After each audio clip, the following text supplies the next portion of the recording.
Hey, it's me. I love you so fucking much.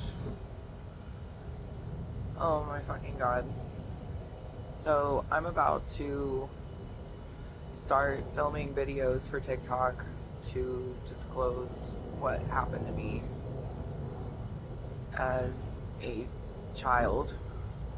I was groomed by pedophiles when I was, of age to be so. I was 14 years old, the first one I met, and many soon after.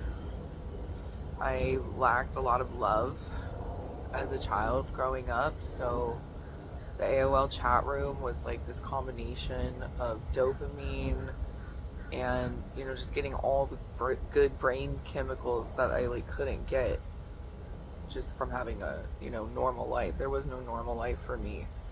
um, by the time I'm in those years, like, I'm in poverty, even though we weren't legally in poverty. We lived like it. The house was like bare of food. It was bare of everything. And I'm not going to nitpick my parents right now. They did their best, right? We all do our best, even if our best fucking sucks, right? So, yeah. When I was 14, it was just like the AOL chat room shit was like just the perfect fucking storm. And I've been thinking about this recently. When you think about how overly sexualized media targeted at like my age group was, you would argue that they've been grooming children to be more sexual at an earlier age. Like, and it would make sense if it's like pedophiles are running the show, that they want more willing people. I had a moment of lucidity at some point during those years, like between 14 and 16. I'm sitting waiting for one of them, and I'm like, just have this like moment where I'm like, I'm really hurting my future self, aren't I? But it didn't matter, because like what I was waiting for, what I was gonna get out of it, was way more exciting than just being by myself and all the suffering that I had from all the other shit from my life. So it's like the dopamine addiction, the drug addiction, like all that started then, but addiction itself in my life started as a very small child with sugar. The ways that I've known alcoholics who can't keep alcohol in the house is how I was with sugar. Anyways, so it was easy to be a sex addict. It was easy to be just a fucked up addict. Like, those times when you don't have to pay rent, you don't have to pay bills, you don't have correct parental supervision, you don't have like any support for what you're feeling or going through. I tried to use how new the internet was as an excuse for my parents like being so lapsdaisical. But what I know about myself as a parent is that if it's something that's new, I'm like twice as vigilant about researching it and staying on top of like the pros and cons. For example, my older son has been playing VR. There's, pros and cons. And me and his father agreed, whatever, like, just to do it in moderation, like monitor how it's affecting him. And yeah. So, what a world. So I'm 41 now, so 27 years ago, I was hurting myself a lot. And I was still able to like maintain school and sports, but I did start failing grades in sophomore year when I was 15. So yeah, I'm gonna start a TikTok channel, and it's after my screen name that I used on AOL. I still remember it. In fact, I still remember the screen names of a few people that I had met from there. I plan on talking about that.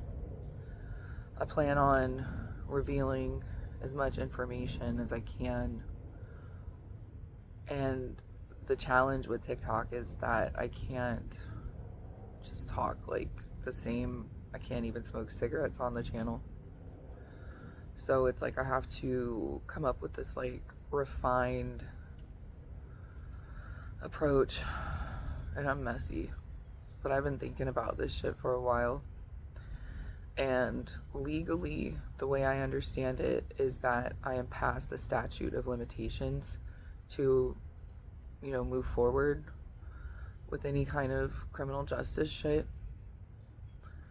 And I think that sucks for survivors because it's taken me this long to even like consider communicating and like sitting here talking to this camera and publishing this video on a public forum about it. Like, I'm not in tears, like I'm not losing my shit, but that pain is still there, and it's there in other women that I know, and it's like this feral, misunderstood fucking pain that it takes like the love of like a gentle people to have compassion through it.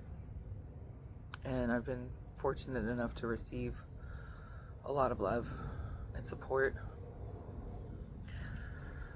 So yeah, like the way the statute of limitations in Florida was explained to me, you have a certain amount of years from when you figured out that it was a crime for the first time, all the way until like it's a cap, like maybe 5 years, 4 years, something. I just know I'm past the cap because I realized it back in 2017.